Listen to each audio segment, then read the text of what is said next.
إلا الله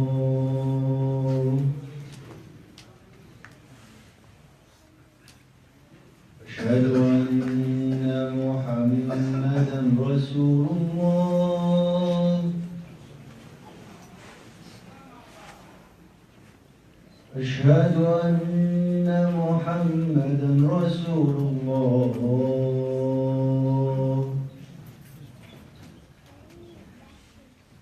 حي على الصلاة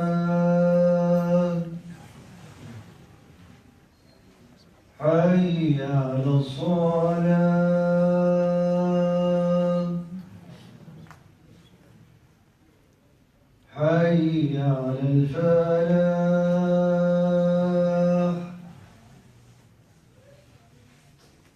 حي على الفلاح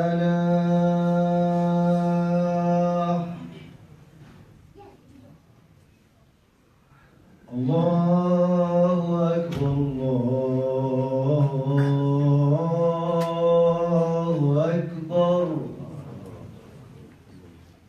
لا إله إلا الله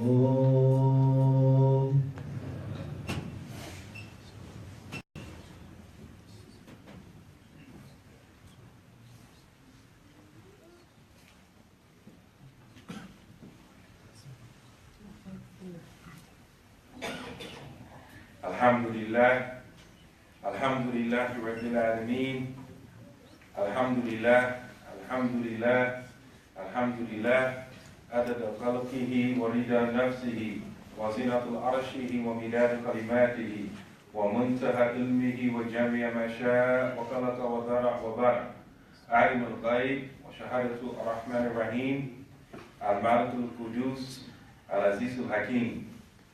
أشهد أن لا إله إلا الله وحده لا شريك له له الملك وله الحمد يحيي ويميت بيده الخير وهو على كل شيء قدير وأشهد أن محمدا عبده ورسوله صلى الله عليه وسلم أرسله بالهدى ودين الحق ليظهره على الدين كله ولو كره المشركون أما بعد فيقول الله تعالى في كتابه إنما المؤمنون إخوة فأصلحوا بين أخويكم واتقوا الله لعلكم ترحمون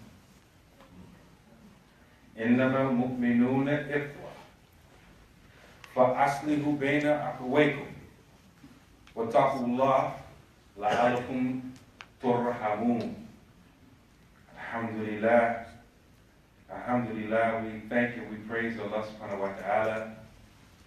And we are grateful to Him for bringing us together for another Yawmul Jumu'ah, another day of gathering. And we are also thankful to Allah subhanahu wa ta'ala for blessing us with this special ukuwah, this special brotherhood. See, a lot of times, some of us who have been Muslim for a while, we take for granted the unique and special brotherhood that we have. Allah subhanahu wa ta'ala says in Surah Al-Hujurat, إِنَّمَا الْمُؤْمِنُونَ إِخْوَةٌ, that verily the believers are brothers. The interesting thing about this verse is that Allah subhanahu wa ta'ala uses what's called adatul hasr. It's a particle that restricts something to something else. And in this verse, Allah subhanahu wa ta'ala is saying that brotherhood is restricted to iman, or to belief. So if we were to take this verse in isolation, cut it off from the rest of the Quran, cut it off from the rest of the sayings of our beloved Prophet Muhammad sallallahu alaihi wasallam, you could say that the only way that you can become brothers or brothers and sisters as if you were believers, if you were Muslim. This is why it is translated only. Innama. Allah could have easily said, Inna al-mu'minun ikhwa. But Allah didn't say that. He said, Innama al-mu'minun ikhwa. He said, use the word innama. He's restricting it, showing us how important, how special our brotherhood is. So do not take our brotherhood lightly. Our brotherhood is very special. It is unique. There is not another brotherhood on the face of the earth like our brotherhood. Our brotherhood based on Imam, based upon faith. Only the believers are brothers, so make peace or rectify the situation between the brothers and have taqwa. Have this God consciousness. Have this fear of Allah so that you can receive Allah's mercy. You know, one time, specifically, when Mecca had been conquered, when Islam had spread to Mecca. You know the story. The idols were destroyed inside the Kaaba. Longtime enemies of Islam had of their own volition, of their own choice, entered Islam. Namely Abu Sufyan and his family. This is why we can say Abu Sufyan and say Radiallahu anhu. He not only accepted Islam, but he fought and sacrificed for Islam. He even lost one of his eyes in a battle defending Islam. See, a lot of us only know the beginning. We don't know the end. In any case, the Prophet Muhammad ﷺ, he ordered Bilal, the black man, to climb on top of the Kaaba and call the adhan. So when Bilal ascended the Kaaba and began to call the adhan, some people from Quraysh, who Muslims, made a statement. And Abu Sufyan was in the audience, is in the conversation. Some of them said, couldn't Muhammad find anyone other than this black crow to make the call to prayer? When this statement was made, Abu Sufyan, so I'm not going to say anything, I don't have any comment. He was wise. Angel Jibril informed the Prophet ﷺ of what was said. And then he mentioned the revelation that we are all familiar with. Where Allah subhanahu wa ta'ala says, Ya ayyuhan nas, inna khalaqnakum min dhakarin wa untha, wa ja'alnakum shu'uban wa qabaila, li ta'arrafu, inna akramakum inda Allahi atqakum, inna Allaha alimun khabir. O mankind, we created you from a male and a female. And we made you into nations and tribes, so that you may know one another. Verily, the most honorable of you in the sight of Allah is the one or he who has the most taqwa. And indeed, Allah is the all-knowing, all-aware. This is when that verse was revealed. Surah Al-Hujurat, verse number 13. Surah 49:13. Look at our brotherhood. Let's examine this verse for a minute. Allah says, O mankind, He's addressing all of humanity. And He said, we, meaning Allah subhanahu wa ta'ala, He's using the royal plural, we made you from a male and a female. Allah is the one who creates sexes and genders, not us. Allah does that. Allah made you from a male and a female, and we made you into nations and tribes. These nations and tribes, Allah subhanahu wa ta'ala did that. We didn't do that. Human beings didn't get together and say, I want to be from this tribe or that tribe. Allah did that. not us. Very important point. وَجَعَلْنَكُمْ. We made you, Allah subhanahu wa ta'ala, made you into smaller groups. You want to translate it that way? Smaller families and larger families. لِتَعَرَّفُوا. If you translate this literally, it says, so that you may know. Period. Full stop. So that you may know what? There's no object to that verb in the sentence. So that you may know what? Beautiful thing about it, this word is reflexive. It goes back and forth. The one who's receiving the action is also giving it. This is why when you read the English translation, there's usually parentheses or brackets or something indicating one another. So Allah is saying in this verse, we did all of this. We, O mankind, we made you, we created you from a male and a female. And we divided you into nations and tribes, لِتَعَرَّفُوا, so that you may know one another. So that you may know yourself. There's nothing wrong with knowing yourself, who you come from, your culture, your lineage. Islam does not frown upon that. And it's also so that you may know other people and their cultures and their lineages. You know, when you read the commentaries of this verse, for example, in the Tafsir Ibn Kathir, he has a discussion about this. It takes a few paragraphs. And he says that Allah did this so that you will know someone's lineage. You know that Fulan so-and-so is the son of so-and-so, the son of so-and-so from such and such tribe. And then he mentions a hadith from the Prophet ﷺ, narrated by Abu Hurairah, that you can find in the Tirmidhi, where the Prophet ﷺ is reported to have said, تَعَلِّمُوا مِنْ أَنْسَابِكُمْ مَا تَصِلُونَ بِهِ أَرْحَمَكُمْ. Learn your lineages so that you can go far back as you can in your nesab, in your family tree. So again, this is not only a suggestion, it's a command from the Prophet ﷺ. So there's nothing wrong with knowing who you are. Nothing at all whatsoever. Inna akramakum indallahi atqakum.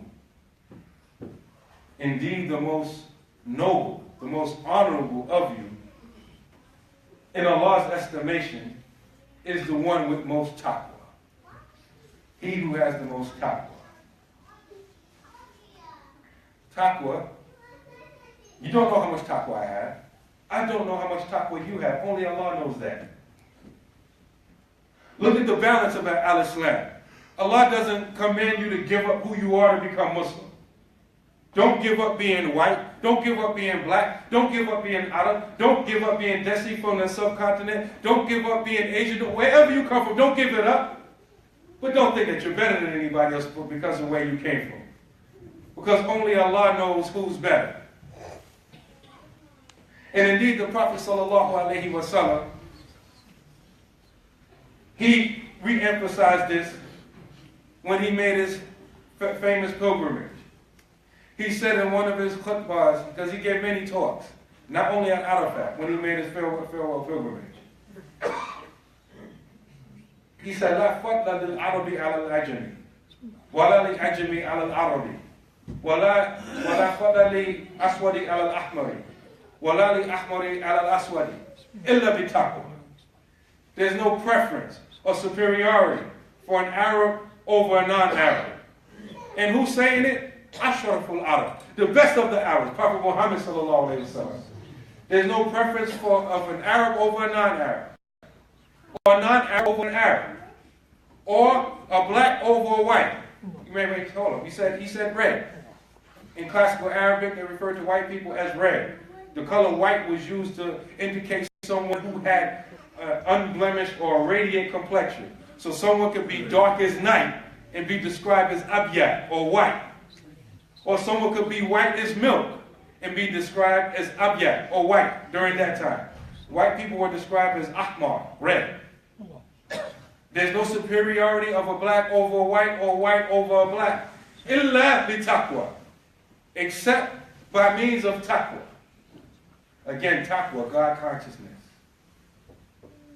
Look at our beautiful Islamic brotherhood. No one can claim that.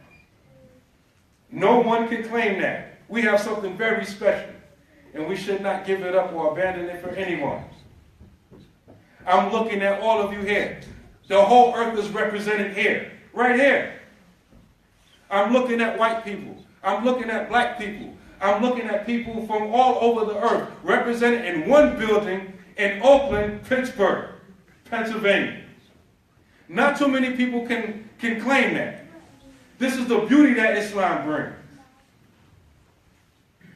And when you walked in the door, no one told you, listen, excuse me, wait a minute, before you come in, what culture? You have to give that up before you walk in the door. Nobody said that. This is a gift that Allah has given us.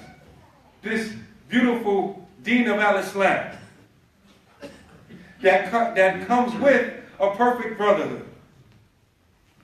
And what makes you enter this sacred brotherhood? Iman, faith. Walhamdulillahi Rabbil Alameen.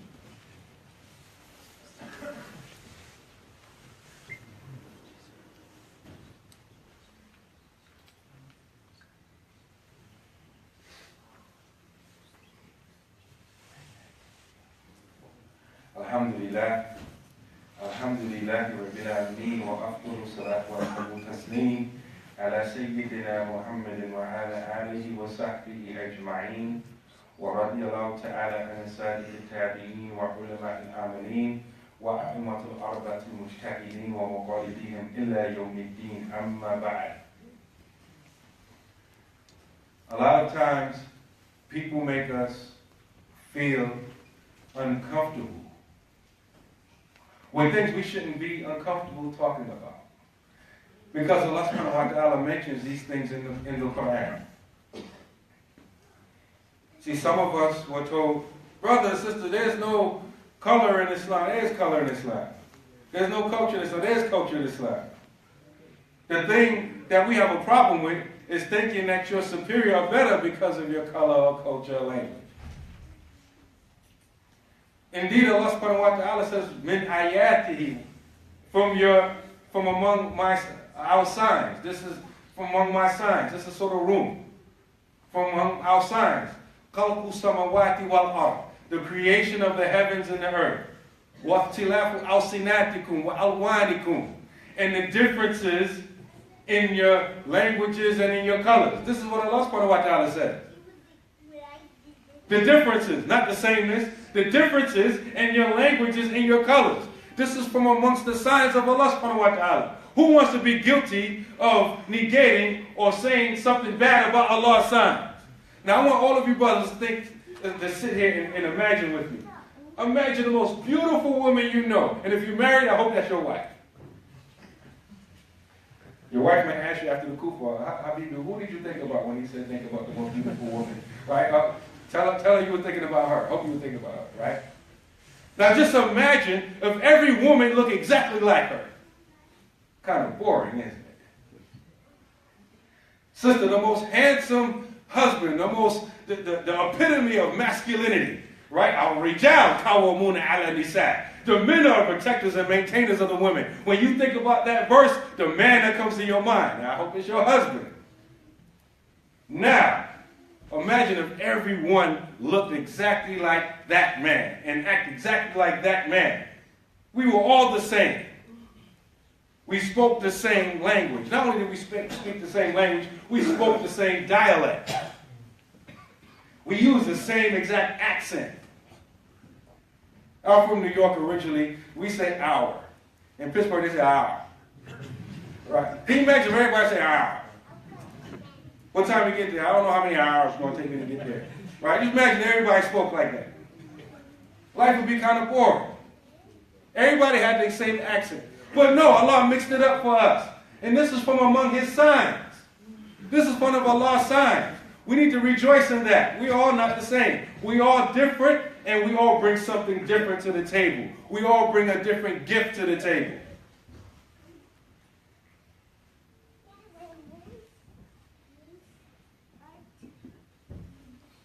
the gifts we bring, they're different, but they're all needed. Allah subhanahu wa ta'ala says, "Ta'awwanu 'ala al-birri wa taqwa wa la ta'awwanu 'ala al-ithmi wa 'udwan." Help one another in righteousness and taqwa. That word again. And do not help one another with sin and transgression. Sort of mighty, right? Help one another. This is the epitome of Islamic brotherhood. Let me give you an example of what I'm talking about from the time period of the South. The Battle of Badr happened. The first time that truth and falsehood came to a physical, violent clash. The Battle of Badr. One of the prisoners of war, you know the story, the Muslims won, alhamdulillah. One of the prisoners of war was a man by the name of Abdullah. Some of you may not know his name, or know who he is, or that name doesn't sound familiar. Maybe it rings a bell, maybe it doesn't. But I'm pretty sure that all of you know of his full brother, Mus'ab ibn Umair. You know that he passed in the next battle. His brother was a non-Muslim fighting with the Quraysh and was captured. Mus'ab ibn Umair is from Quraysh, the same tribe, same family as Prophet Muhammad sallallahu alaihi wasallam. Abul Aziz is a prisoner of war. Got non-Muslim brother, Muslim brother, same mother, same father. Abul Aziz is being taken back to Medina. He's being taken back, tied up, like in ropes. And some people from amongst the Ansar, the people who are native to Medina, are his captors. They're bringing him back to Medina. Abul Aziz is narrating the story. Years later, he became Muslim. He's reflecting. He said, at that point, he saw his brother, Mus'ab ibn Umair, and he thought to himself, "Ooh, okay, maybe I might be able to work something out, get my freedom. That's my brother here. He's with the Muslim. Maybe I can work something out." This is what he thought to himself. When Mus'ab saw his brother had been captured, Mus'ab told the Sahaba, the Ansar, to make sure that you tie the ropes tight. Make sure he doesn't escape. His mother has a lot of money. She'll be able to pay a good ransom for him. Abul Aziz said, wait a minute. Is that the way you talk to them about your brother? Mus'ab said, "You are not my brother. You are fighting on the side of falsehood. The ones who are tying you up, they're my brothers."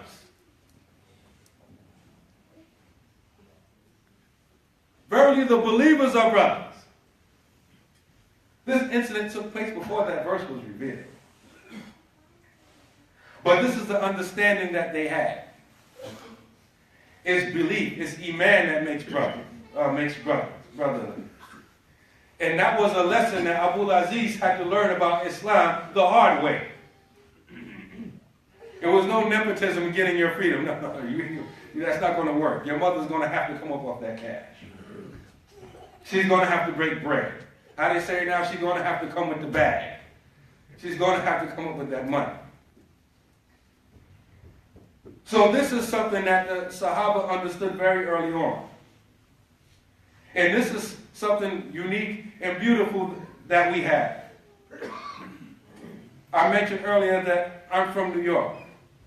And many communities, if you've been around for a long time, you know that been experiencing Islamophobia before they even found a word to describe it, before there was even Islamophobia. I'm originally from a community called Masjid al-Taqwa in Brooklyn, New York. This is my original community. I'm the Imam of Masjid al-Mu'min in Pittsburgh now. But there were several times where Arab communities or Desi communities were vandalized and threatened. And they were often, and we have other brothers here that can bear witness. They will come to us, a primarily African American community, and say, we need help protecting and defending the Muslim community. We didn't say, oh, we don't want to mess with you because, you know, you're Arab or you're Desi. No, we come to the assistance. They didn't say, oh, you're not real Muslims because you're African American. No. Innamal mu'minuna ikhwa. We help our brothers and sisters. And we will come to their aid and they will come to our aid. That's the beautiful thing about Islamic Brotherhood. As I mentioned, I'm the Imam of Masjid al-Mu'min on the East End in Lama. Primarily it's African American congregation. But we have many Arabs and many other people that come through. No one tells them, hey, listen, stop, wait a minute, wait, stop. You're African American, let me check. You know, you're not dark enough, you can't come in. Nobody says that. I'm African American, I walk through the door, no one said, whoa, wait a minute. Let me see, do you speak fluent Arabic? Whoa, wait a minute, you're not light enough. What country do you come from? Well, stop, you have to go. Nobody said that. Nobody made me sit in a special section of the masjid. That's the beauty about Islamic Brotherhood. And it's only us that have that. We don't have, the such and such Islamic community. The African American Islamic community, the black Islamic community. You gotta be black to go in. The white Islamic community. No. And the beautiful thing about this, when you visit all of our masajid, all of our Muslim communities, you find one day a teacher who's teaching, he can be in the African American community and he can be white. No problem. He's a believer. He's our brother. He can be in the Desi community and he can be out. He's a believer. He's our brother. And you find this all over the Muslim world. Nobody had to pass any laws and nobody had to pass any legislation. There wasn't a meeting of parliament or Congress. There wasn't an edict from nowhere. It's in the Quran and it's in the Sunnah, and that's good enough for us. No one can take it out of Islam. It's already there. It's in the revelation. The Quran and the Sunnah. Both revelation is there. You can't take it out, and Allah promised to protect it. This is the beauty of Islam, and we are thankful to Allah subhanahu wa ta'ala for that. And we need to share it with the rest of humanity. Walhamdulillahi rabbil alameen. Rabbana atina fid dunya hasana wa fil akhirati hasana wa qina adhaban nar. Allahumma salli wa sallim tabaraka ya jalali wal ikram. Ya Allah, please strengthen the brotherhood and make us live up to our potential and unify our hearts and bless us going into this blessed month of Ramadan. الله أكبر الله أكبر أشهد أن لا